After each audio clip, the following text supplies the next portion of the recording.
Salut mon Saiyajin de l'espace et bienvenue sur ma chaîne Alex Levent. Alors je suis vraiment content de te retrouver aujourd'hui parce que je souhaite te proposer un tuto de qualité pour maîtriser la fameuse pompe à une main. Qu'est-ce que tu en penses? La logique est la même que pour celle des tractions. Quand tu veux faire plus de traction, quand tu veux gagner plus de force, il est recommandé de ralentir la descente, n'est-ce pas? Alors là, ça va être exactement la même logique, mais pour la version des pompes. Donc ralentir la phase où tu vas amener ton corps vers le sol pour gagner plus de force. Aujourd'hui, je te proposerai 5 étapes. Les 4 premières étapes se basent essentiellement sur la phase excentrique et la 5e étape, on va travailler les deux phases en même temps. La phase où tu vas descendre et la phase où tu vas monter. T'inquiète pas, je vais tout t'expliquer, mais là je prends le temps de t'expliquer un petit peu ma méthodologie. Et à la fin de la vidéo, je te passerai même 2 exercices généraux qui vont te permettre d'avoir un sacré gainage. Parce que ouais, t'as compris, pour faire des pompes à une main, il faut aussi avoir des abdominaux puissants. Donc sans perdre plus de temps, on est parti pour la première étape. Let's go! Alors bien sûr, tu travailleras les jambes écartées, d'accord, pour faire des pompes à une main. La logique, c'est la même que pour la tour Eiffel. Si la tour Eiffel avait des pattes toutes rapprochées, eh bien la tour Eiffel se casserait la gueule. Donc toi, c'est exactement la même chose. Pour avoir un bon centre de gravité, écarte tes jambes. Ok? On est parti. On écarte les jambes. Je prends un petit coussin pour éviter d'avoir mal au niveau de la rotule. Je suis là. Je place mon pouce et mon index. Ça, c'est la première étape. D'accord? Ici. L'idée, c'est de ralentir la descente pendant au moins 5 secondes. 5, 4, 3, 2, 1. Et pendant la montée, qu'est-ce que je fais? Je travaille pas, justement. Je pousse les fesses en arrière. J'étire même mon dos. Et je me replace en position de travail. Avec un genou posé au sol, sur un coussin plutôt, et l'autre jambe tendue. D'accord? Alors, au niveau de la position, ce qu'il ne faut surtout pas faire quand tu descends, il ne faudrait surtout pas que ton coude aille trop sur le côté et surtout que tu formes un angle de 90 degrés entre ton buste et ton bras lors de la descente. Parce que là, tu auras beaucoup trop de pression sur l'épaule et tu risques réellement de te faire mal. Donc pour éviter les tendinites au niveau de l'épaule, moi je t'invite à garder le coude légèrement vers l'intérieur et pour ça, il faut avancer ton corps en avant au début. Donc tu es là, d'accord? Il ne faut pas faire la pompe comme ça, mais avancer ton corps légèrement en avant. T'as compris? Il faut que tes fesses, là, youhou, avancent vers l'avant. Là, youhou. Bref, on est ici et le coude va se rapprocher légèrement vers l'intérieur de mon corps. Comme ça, la charge de travail sera répartie de façon équilibrée pour travailler tes triceps, tes épaules et tes pectoraux de façon homogène, d'accord? Pour éviter les tendinites au niveau de l'épaule. Ça, c'est la première étape. Bien sûr, tu pourras appuyer plus ou moins fort sur ton pouce et ton index selon l'envie de rajouter ou de diminuer la charge. La deuxième étape que je te propose de faire, c'est justement de placer cette main du coup maintenant au niveau du dos, d'accord, sans utiliser de compensation. Donc je suis ici.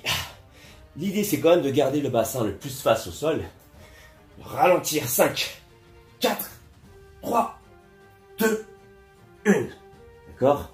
Et ensuite, je remonte. J'ai oublié de le préciser, avant de passer à l'étape suivante à chaque fois, assure-toi de faire au moins 5 répétitions dans une étape. Si tu n'arrives pas à faire 5 répétitions, garde l'étape pendant plusieurs semaines s'il le faut, avant de passer à l'étape suivante. D'accord?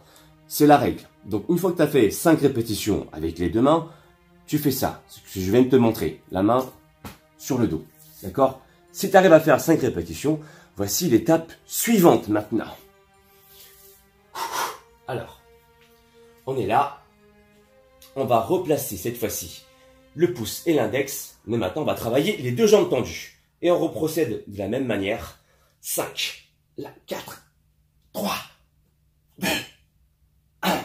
Et je relâche. Je pousse les fesses en arrière. Je reviens. Pouce index. 5, 4, 3, 2, 1. Je serre bien mes abdominaux, d'accord? Et je reviens. Surtout, n'oublie pas de pas pencher ton corps en avant, d'accord? Pense bien, à pencher ton corps en avant pour bien travailler pendant la descente, d'accord? Ça, c'est la 3e étape. La 4e étape, eh bien, on procède de la même manière, mais sans compensation. Donc, les deux jambes tendues. Et là, hop, on est là. 5, 4, 3, Donc, il faut faire au moins 5 répétitions par étape pour pouvoir passer à l'étape suivante. On a bien compris. La dernière étape, eh bien, on va travailler la phase concentrique et la phase excentrique en même temps. Donc là, on va travailler pendant la descente, comme ça. 5, 4, 3, 2, 1. Et là, je pose mon pouce et mon index et je remonte. 4, 3, 2, 1. D'accord? 5 secondes. C'est ça la dernière étape. Donc je te remontre. Comment? 5, 4, 3, 2, 1. Je pose le pouce et l'index. 5, 4, 3, 2, 1. Donc 5 secondes pour la descente, 5 secondes pendant la montée. Et là, le but, c'est de maîtriser donc à la fois la phase concentrique et la phase excentrique. Et normalement, une fois que tu as fait cette étape-là et que tu arrives à faire 5 répétitions, a priori, t'es pas loin de la pompe à une main. D'accord? Maintenant, 2 exercices généraux qui vont te permettre de mieux maîtriser la force au niveau de la ceinture abdominale. C'est ça, regarde. Parce qu'il faut avoir de la force au niveau des abdominaux, mais aussi au niveau des obliques. Donc, un exercice simple pour travailler en instabilité, pour travailler les obliques. Et le grand droit, c'est de poser un genou au niveau du coussin, une jambe tendue derrière, tu vois, elle est tendue. Et là, et je reviens. D'accord? J'avance mon corps en avant. N'oublie pas que pour maîtriser cet exercice, il ne s'agit pas d'avancer d'abord les bras, mais d'avancer d'abord ton cul, ton bassin. Donc là, tu vois la différence entre ça, où je travaille rien, je pourrais en faire 50 comme ça, et ça où je peux en faire que 10. Parce que j'avance d'abord mon bassin, d'accord? Pareil, entre 5 à 10 répétitions, à la fin de ta routine sportive, tu places ça. C'est génial. Tu fais 5 à 10 répétitions, 2 à 3 séquences, tu laisses environ 45 secondes de pause, 1 minute de pause entre chaque séquence. Tu peux aussi rajouter le deuxième exercice, donc celui-ci, qui est vraiment pas mal.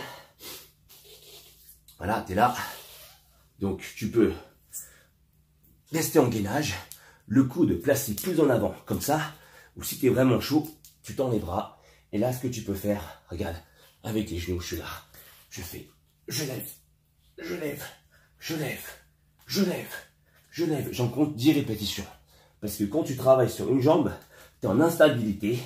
Et ça te permet vraiment de solliciter les obliques. Une chose que tu peux faire aussi, en faisant 10 répétitions, c'est que tu lèves le bras opposé avec jambe opposée. 10, 9, là, 8, 7, 6, 5, etc.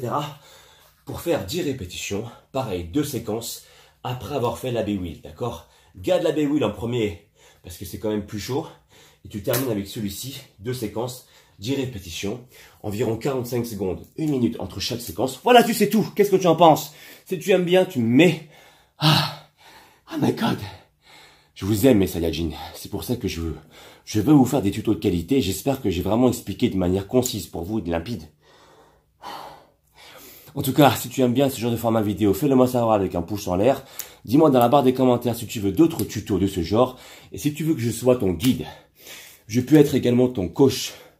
Ton coach, je peux te proposer un programme sportif et alimentaire de 3 mois. Tout est indiqué sur mon site alexlevent.com. Il y a une vidéo explicative où je t'explique ma méthodologie. Tu sais tout. Tu peux également me suivre sur les réseaux sociaux. Facebook, Instagram, Snapchat et Twitter. Et je te dis à très bientôt pour une nouvelle vidéo, mon Saiyajin. Ciao!